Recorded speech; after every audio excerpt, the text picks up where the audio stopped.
오늘은 단재강세 4478년, 배달 4354년, 양력 3월 30일, 음력 2월 18일, 이 시간은 3월 넷째 주 화요일 새벽 경배 시간입니다. 이번 주에 한배금께서 주신 말씀은 나누고 가르지 말라는 말씀을 주셨습니다. 우리가 이 말씀을 받들고 제일 먼저는 나누고 가르지 말라는 말씀을 받들기 위해서 마음을 가지고 정성 들여야 됩니다. 그리고 나누고 가르지 않기 위해선 무엇이 필요한가? 한배금을 모시는 것이 필요합니다. 우리는 우리의 삶이 내 것인 줄 압니다. 내가 어찌하면 살아갈 수 있는 것이 우리의 삶이라고 생각합니다. 그러나 우리의 삶은 단 한순간이라도 하느님께서 베풀어 주시지 않으면 살 수 없는 것이 우리의 삶입니다. 우리의 생명을 지켜나가기 위해서는 항상 하느님의 주관하심이 필요합니다. 우리는 우리의 몸을 우리가 관리하지 않습니다. 우리의 인생을 우리가 관리하지 않죠.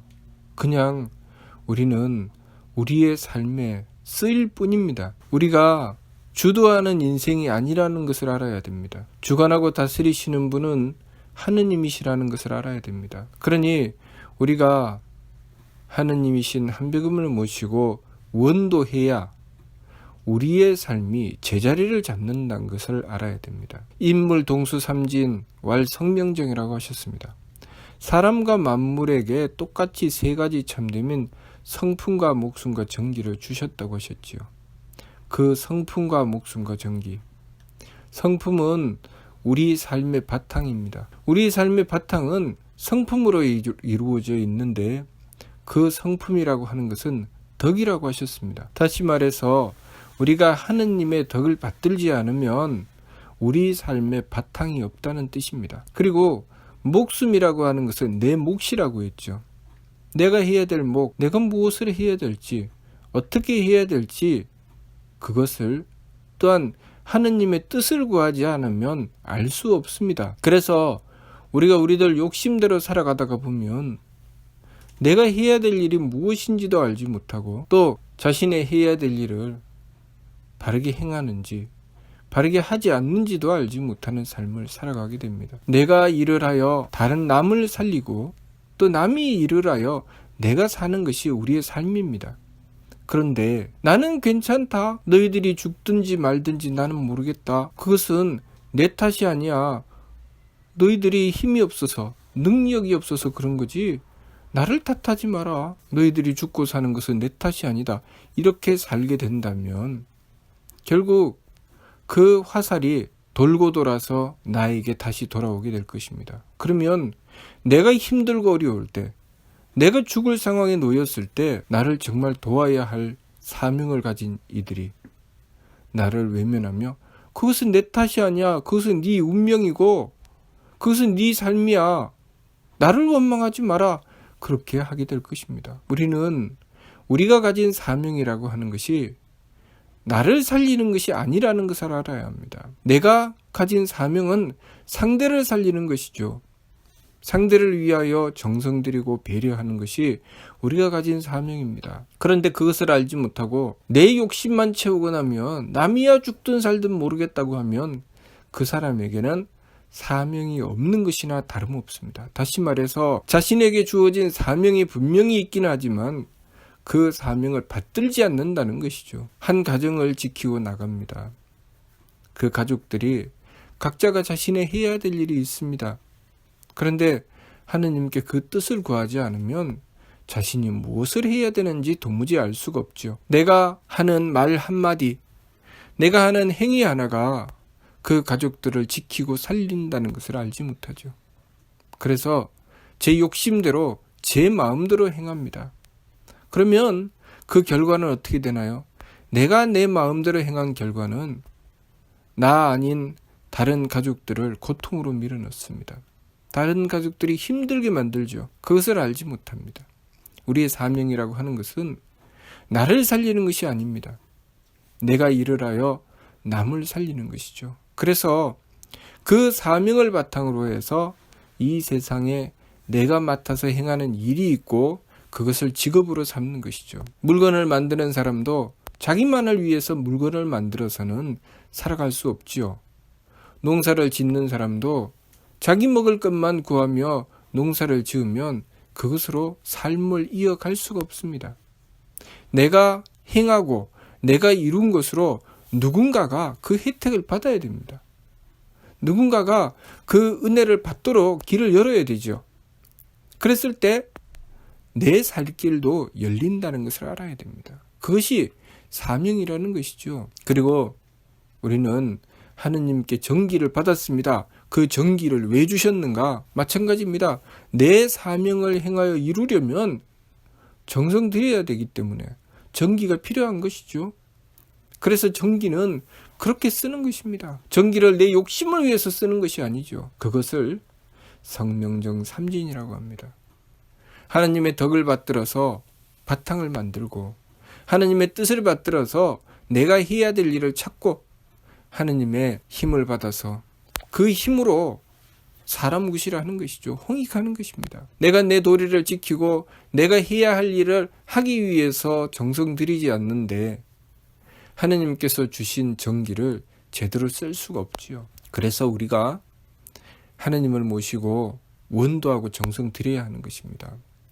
하나님을 모시고 원도하고 정성을 들여야 우리 삶의 바탕이 있게 되고 내가 무엇을 해야 할지 그 뜻을 알게 되고 그리고 하나님께서 주신 힘을 제대로 된 것에 쓸 수 있는 것이죠. 그렇기 때문에 나누고 가르지 말라고 하신 것입니다.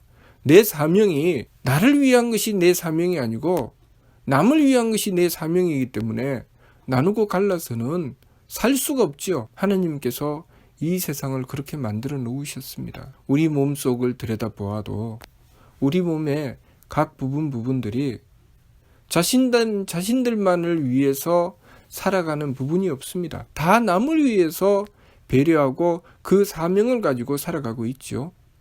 그래서 얼마나 남을 잘 배려하느냐. 그것이 무엇입니까? 우리 몸에 혈액이 잘 순환되고 그리고 기가 잘 통하고 그래서 몸이 건강하다고 하는 것이죠. 그런데 우리 몸의 각 부분들이 서로 소통하지 않는다면 서로 배려하지 않는다면 우리 몸이 어떻게 되겠습니까? 우리 몸이 혈액은 순환되지 않고 기운이 통하지 않고 그래서 한쪽에서는 고장이 나도 다른 한쪽에서는 외면하고 방관하는 것이죠. 그렇게 되면 어떻게 됩니까? 그것을 신경이 통하지 못한다고 하죠. 신경이 통하지 못하면 마비가 오고 그리고 그 부분은 썩어갑니다. 그리고 외부에서 온갖 병균이 침투했을 때 그 병균을 막아낼 힘이 없는 것입니다. 힘이 없어서 못 막아내는 것일까요? 힘을 써야 할 곳에서 쓰지 않는 것이죠. 우리 몸에는 백혈구를 끊임없이 생산내는 임파선이라는 것이 있습니다. 우리 몸에 병이 들면 의사들은 그 임파선을 자극합니다. 그래서 백혈구가 활성화되도록 하죠. 그러면 그 백혈구가 점점 늘어나서 우리 몸을 지킵니다. 그런데 만일 우리 몸의 백혈구가 병균이 침투해도 왜 우리가 가서 희생해야 돼? 백혈구가 하는 일이라는 것이 병균이 들어오면 가서 그 병균을 붙잡고 같이 죽는 것이죠. 그것이 백혈구가 하는 일입니다. 그러니 백혈구 입장에서는 왜 우리가 희생당해야 돼? 우리에게 침투한 것이 아니잖아. 다른 곳에 침투했는데 왜 우리가 희생을 해야 돼?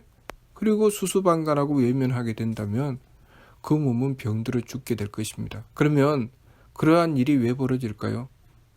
우리가 이 삶을 살아가면서 그렇게 이기적인 생각을 가지고 이기적인 삶을 살아가게 되면 그 끝입니다.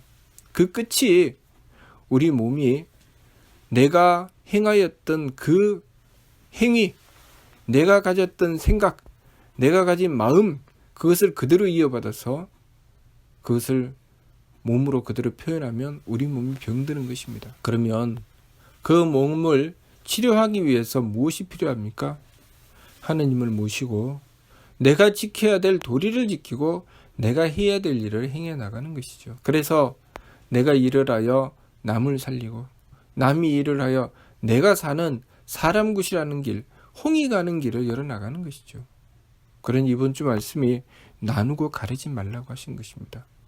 이 종교 저 종교를 나누어서 내 종교가 옳다, 네 종교는 잘못됐다고 하고, 이 나라 저 나라를 나누어서 우리나라는 살지만 너는 죽어야 된다고 하고, 그렇게 이 집 저 집을 나누어서 다른 집이야 죽든 살든 우리 집만 잘 살면 된다고 하며 살아가게 된다면 우리는 사는 길로 가는 것이 아니라 죽는 길로 가게 되는 것입니다. 나누고 가르지 말라고 하신 말씀은 그렇게 모든 것이 연결되어서 상호작용을 하기 때문입니다. 하느님께서 그렇게 이루어 놓으셨고 그렇게 주관하고 다스리십니다. 우리의 삶은 내가 주도하는 삶이 아닙니다.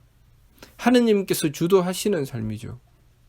우리가 하느님의 뜻을 받들기 위해서 정성 들이고 그렇게 나의 사명을 다해서 다른 일을 살리려고 했을 때 하느님께서는 그러한 나를 살려주십니다. 그런데 내가 하느님의 뜻을 외면하고 내 이기적인 욕심을 쫓아 내 마음대로 살아가게 되면 하느님께서도 나를 외면하게 되실 것입니다. 왜 그럴까요? 왜 하느님은 내가 이기적으로 살아가면 나를 외면하실까요? 그렇게 해야 내가 참된 것을 깨달을 수 있기 때문입니다. 하느님은 우리의 삶을 주관하고 다스리시며 우리가 한 생만 살아가도록, 한 번의 삶만 살아가도록 하시는 것이 아닙니다. 이번 생에 이 삶을 다 살고 나면 다음 생을 얻게 됩니다. 하느님께서는 그 다음 생, 그리고 그 다음 생을 이어가도록 하시며 그 속에서 무엇이 참된 것인지, 무엇이 망령된 것인지 그것을 깨닫게 하시는 것입니다. 그래서 생을 거듭나면서 삶을 살아가면서 우리는 점점 깨닫게 되는 것이죠. 수없이 생을 반복하다가 보면 우리는 이기적인 삶에서 홍익하는 삶으로 바뀌어 갑니다. 그것이 하느님의 뜻이지요. 그래서 이 세상에 내가 태어나서 기회를 얻고 무엇인가 내가 할 수 있는 것을 얻어서 행할 수 있게 되었는데 그것을 내가 열심히 받들어 행하지 않고 이기적인 생각과 망령된 욕심을 쫓아서 내 마음대로 행하며 다른 이들이야 죽든 살든 나만 잘 먹고 잘 살겠다고 하며 살아가게 된다면 하느님께서는 그 문제를 받아들이고 그 다음 생을 결정하실 것입니다. 그 문제에 대하여 심각하게 깨닫게 될 수 있도록 그 다음 생은 철저하게 돕지 않으면 안 되는 삶. 내가 돕지 않아서 도움을 받지 못하게 되고 도움을 받지 못해서 얼마나 그것이 괴롭고 고통스러운 삶이 되는지를 절실하게 깨닫게 하시며 그 속에서 항상 이 세상에 서로 돕고 살아가는 길이 무엇인지를 추구하게 되고 그리고 그 길을 향해서 몸부림치는 삶을 만들어내실 것입니다. 이 세상이 서로 돕지 않아서 잘못된 세상이다. 내가 그렇게 도움을 받지 못해서 이렇게 비참한 삶이 되었다. 그러니 돕는 길을 열어야 한다. 그렇게 돕는 삶을 주장하는 삶으로 나아가게 하십니다. 그러한 삶을 살아가는 이들은 이기적인 것을 계속 만나죠. 그 이기적인 것을 만날 때마다 분노에 치를 떨지요. 그러나 왜 그렇게 되었는지에 대해서 생각하지 않습니다. 그것은 하느님의 작품이죠. 하느님께서 그렇게 하신 것입니다. 우리가 이 세상에 사람으로 태어나든 짐승으로 태어나든 나무로 태어나든 벌레로 태어나든 하느님께서는 그 합당한 이유를 가지고 그 생명을 주십니다. 그리고 그 삶을 살아가며 여러 가지 일을 겪게 하시죠. 그 과정에서 우리는 하느님의 뜻을 헤아리게 되는 것입니다. 이렇게 살면 안 돼. 이렇게 살아야 돼를 깨닫게 되죠. 언제 깨닫게 됩니까? 내가 행할 때는 깨닫지 못합니다. 언제 깨닫게 되죠? 남이 나에게 행할 때. 내가 이기적으로 살 때는 이기적으로 사는 것이 얼마나 잘못된 것인지 알지 못하죠. 그러나 내가 이기적인 자를 만나서 항상 그 피해를 받고 살아갈 때 나는 이기적인 것이 얼마나 잘못된 것인지 절실하게 깨달으며 이기적인 것을 원수처럼 여깁니다. 하느님께서는 그렇게 하시죠.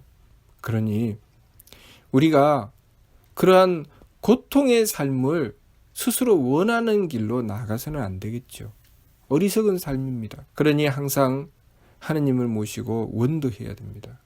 하느님을 모시고 하느님의 덕을 구하고 하느님의 뜻을 구하고 하느님의 힘을 구해서 내가 지켜야 될 도리가 무엇인지 깨닫고 지극한 정성을 들여서 내가 해야 될 일을 행해 나가게 된다면 하느님께서는 그러한 나를 항상 지키고 돌봐주시고 살려주실 것입니다. 내가 존재의 가치를 발휘하는 것만큼, 내가 행하여 다른 일을 살리는 것만큼 하느님께서는 나를 귀하게 여기실 것입니다. 그러니 어리석게도 내 것만 챙기려고 하는 망령된 생각에서 벗어나야 합니다. 부유한 자는 부유하게 태어난 이유가 있습니다.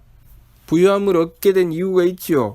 그런데 내가 가진 부유함이 내 것이라고 여기고 욕심을 부리며 정작 자신이 베풀고 행해야 할 부분을 외면하게 된다면 그 사람의 삶은 뻔하게 미래를 바라볼 수 있습니다. 하느님께서 그 사람이 미래에 무엇을 겪게 하실지 조금만 살펴보면 알 수 있습니다. 자신의 사명을 다해서 자신이 가진 것을 가지고 베풀어야 하는데 그렇게 하지 않았기 때문에 그 사람이 그것을 깨닫게 하기 위하여 그 다음 생은 박함을 얻게 될 것입니다. 자신을 도와주지 않고 항상 그것 때문에 고통받는 삶을 얻게 될 것입니다. 그러며 내가 반드시 이 문제를 해결해야 되겠다. 저렇게 가진 자들이 없는 자를 핍박하고 자신의 욕심만 채우려고 하는 이 문제를 해결해야 되겠다고 생각하게 되어 있습니다. 우리는 우리의 삶이 그렇게 구성되어 있다는 것을 알아야 합니다. 하느님을 모시고 항상 원도하고 정성 들여야 됩니다. 하느님의 뜻을 받들기 위해서 항상 원도하고 정성 들여야 됩니다. 내가 지금 내가 지켜야 될 도리를 외면하고 내가 해야 될 일을 행해 나가지 않는다면 앞으로 내가 얻게 될 삶은 그것을 깨달아야 하는 삶을 얻게 될 것입니다. 그러니 항상 내가 가진 것을 가지고 어떻게 하면 홍이 갈 수 있는가? 어떻게 하면 나의 도리를 지킬 수 있는가? 어떻게 하면 내가 행함으로 다른 이들을 살릴 수 있는가? 그 길을 추구해야 됩니다. 그냥은 깨닫기가 어렵고 그냥은 이루어지지 않죠. 항상 하느님이신 한백음을 모시고 원도해야 됩니다. 한백음을 모시고 지극하게 원도하고 정성을 들이면 한백음께서 덕을 베풀어 주시고 깨닫게 해주시고 그리고 힘을 주시어 그 일을 행하게 하실 것입니다. 일을 행해 나가는 것도 우리의 능력으로 하는 것이 아닙니다. 하느님께서 나를 들어서 쓰실 뿐이죠. 우리는 하느님께서 나를 쓰실 수 있도록 정성 들이는 것입니다. 하느님, 저를 써주세요. 제가 하느님의 쓰임이 될 수 있게 해주세요 하고 빌고 그렇게 순진하고 착하게 하느님을 모셔나가는 것입니다. 오늘은 음력 2월 18일이라 음력 2월 18일은 홍암대종사께서 밀개의 말씀 22자 밀개의 말씀을 받던 날입니다. 그 22자 밀개의 말씀 첫머리에 순할 도라 순진한 것을 도라고 한다 하셨고 그 끝머리에 부자기통이라 스스로 속이지 않을 때 통한다고 하셨습니다. 우리가 하느님을 모시기 위해서 순수하며 하느님께 속이지 않고 하느님께 통하는 길을 열어나갔을 때 우리는 하느님의 주관하심을 받게 되고 우리가 해야 할 일을 할 수 있게 될 것입니다. 내가 내 마음대로 하는 것이 아니라 하느님이신 한백음께 간절하게 원도하고 정성 들였을 때 하느님께서 나를 통하여 그렇게 베풀어 주신다는 것, 그것을 우리가 알아야 하겠습니다. 내 삶은 내가 주인이 아니고 하느님께서 주인이시니 나는 하느님을 모시고서 하느님의 뜻을 받들고자 해야 합니다. 그러면 하느님께서 내 삶을 온전하게 쓰실 것입니다. 그것을 사람과 만물이 똑같이 세 가지 참음을 받나니 이는 성품과 목숨과 정기라 사람은 그것을 온전히 받고 만물은 치우치게 받는다 라고 하셨던 그 말씀에 사람은 온전히 받는다고 하는 것이 우리가 하느님을 모셔서 그 온전함을 이루어내는 것을 말씀하시는 것입니다. 그러니 하느님이신 한배금을 모시고 지극하게 원도하여 우리가 행함으로써 남을 살리고 남이 행함으로써 내가 살아가는 삶, 나누고 가르지 않는 삶 이루어 나가도록 해야 하겠습니다. 무슨 뜻인지 이해가 됩니까? 예. 마치도록 하겠습니다.